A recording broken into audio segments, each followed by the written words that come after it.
শেখ হাসিনা আসবে, বাংলাদেশ হাসবে ব্যানারে রাজধানীর বিমানবন্দরে বিক্ষোভ মিছিল করেছেন আওয়ামী লীগ ও এর অঙ্গ সংগঠনের নেতাকর্মীরা। শুক্রবার সকাল 6:30টার দিকে উত্তরা ৪ নম্বর সেক্টর রেল গেট সংলগ্ন কসাইবাড়ি থেকে বিমানবন্দর মহাসড়ক পর্যন্ত এ বিক্ষোভ মিছিল করা হয়।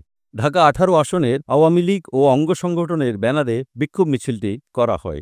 বিক্ষোভ মিছিলের একটি ভিডিও ফুটেজ পাওয়া গেছে।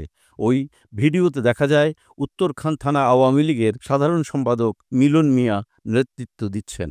বিক্ষোভ মিছিলে স্লোগানে স্লোগানে বলা হয়, জয় বাংলা, জয় বঙ্গবন্ধু, শেখ হাসিনার ভয় নাই, রাজপথ ছাড়ি নাই, কে বলারে মুজিব নাই, মুজিব সারা বাংলায়, এক মুজিব লোকান্তরে, লক্ষ মুজিব ঘরে ঘরে, action action direct action, Sheikh Hasina আসবে, বাংলাদেশ হাসবে। এ বিষয়ে ডিএমপির বিমানবন্দর থানার ভারপ্রাপ্ত কর্মকর্তা তসলিমা আক্তার গণমাধ্যমকে বলেন, কসাইবাড়ি বিমানবন্দর সড়কে সকাল 6:15টার দিকে আওয়ামী লীগের নেতাকর্মীরা একটি ঝটিকা মিছিল করেছেন।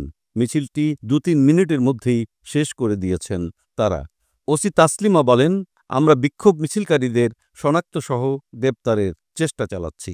আওয়ামী লীগের বিক্ষোভের কারণে বৈষম্য বিরোধী শিক্ষার্থীদের মধ্যে তীব্র প্রতিক্রিয়ার সৃষ্টি হয়, যার কারণে বিকেলে জুলাইয়ের যুদ্ধক্ষেত্র উত্তরার মাটিতে আওয়ামী লীগের অপতৎপরতার বিরুদ্ধে ও আওয়ামী লীগ নিষিদ্ধের দাবিতে উত্তরার বিএনএস সেন্টারে একটি বিক্ষোভ মিছিলের আয়োজন করা হয়। এদিকে শনিবার দুপুরে রাজধানীর বিমানবন্দর থানা পরিদর্শনে গিয়ে পুলিশের নিষ্ক্রিয়তার কারণে আওয়ামী লীগ বিভিন্ন সময় মিছিল করছে এমন প্রশ্নের জবাবে স্বরাষ্ট্র উপদেষ্টা লেফটেন্যান্ট জেনারেল অবসরপ্রাপ্ত জাহাঙ্গীর আলম চৌধুরী বলেছেন, পুলিশ ইতোমধ্যে ২ জনকে আটক করেছে।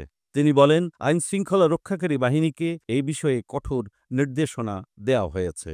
আইনশৃঙ্খলা পরিস্থিতি আরও জোরদার করার জন্য বলা হয়েছে।